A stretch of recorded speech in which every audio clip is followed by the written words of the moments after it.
o dia em que o sol caiu na terra. Às 8h15 da manhã, um clarão silencioso apagou a cidade de Hiroshima. Não houve aviso. Pessoas que iam para o trabalho foram vaporizadas em milésimos de segundo.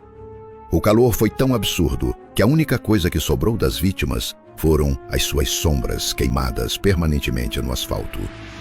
Mas o horror não acabou. 3 dias depois, enquanto o Japão tentava entender o pesadelo, o céu abriu-se novamente sobre Nagasaki. O Fat Man terminou o serviço. Os livros de história dizem que foi um mal necessário para encerrar a Segunda Guerra e poupar vidas.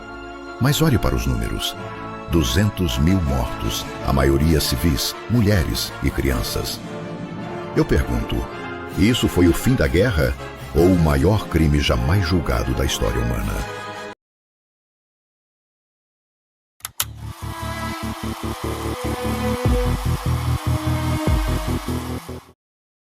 A Guerra do Vietnã foi um dos eventos mais marcantes no período da Guerra Fria. Uma lembrança ainda viva na memória dos países envolvidos. Mas o que aconteceu lá foi além do combate contra o inimigo. Alguns soldados americanos começaram a lutar contra o seu próprio país, matando seus próprios oficiais. Traição?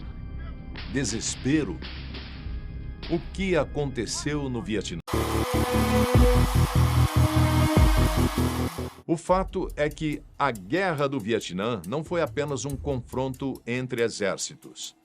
Foi, acima de tudo, uma guerra travada sobre vilas, florestas e corpos de civis. Um conflito longo o suficiente para apagar fronteiras morais e transformar o horror em rotina. Do lado americano e do Vietnã do Sul, o poder vinha do céu. Bombardeiros cruzavam o país despejando napalm, um fogo que gruda na pele e não se apagava com água. Aldeias inteiras foram incendiadas sob a suspeita de esconder guerrilheiros. Em 1968, esse terror ganhou um nome definitivo: My Lai. Soldados dos Estados Unidos entraram na vila e, sem enfrentar resistência alguma, executaram centenas de civis. Mulheres, crianças, idosos, não importava. Não foi uma batalha.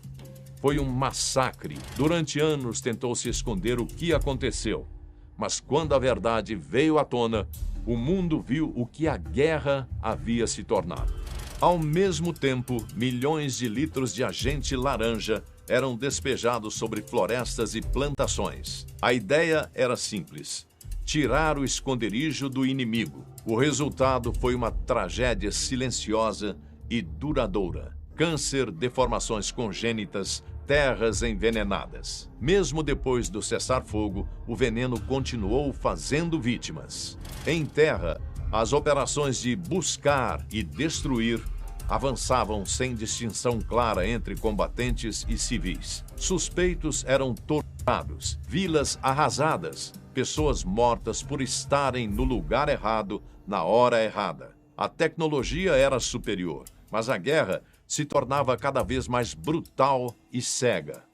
O fim oficial da participação americana veio em 27 de janeiro de 1973, com o anúncio de um cessar-fogo e a retirada gradual das tropas. Sem o apoio direto dos Estados Unidos, o Vietnã do Sul não resistiu por muito tempo. Em 1975, Saigon caiu. No ano seguinte, o país foi oficialmente unificado sob um regime comunista. A retirada americana marcou a maior derrota militar da história dos Estados Unidos. O saldo humano foi devastador. Entre 1,5 milhão e 3 milhões de mortos, a maioria vietnamitas, soldados e civis, além das dezenas de milhares de jovens americanos que nunca voltaram para casa. O Vietnã terminou unificado, mas profundamente ferido. E os Estados Unidos saíram da guerra transformados, carregando um trauma que ecoa até hoje.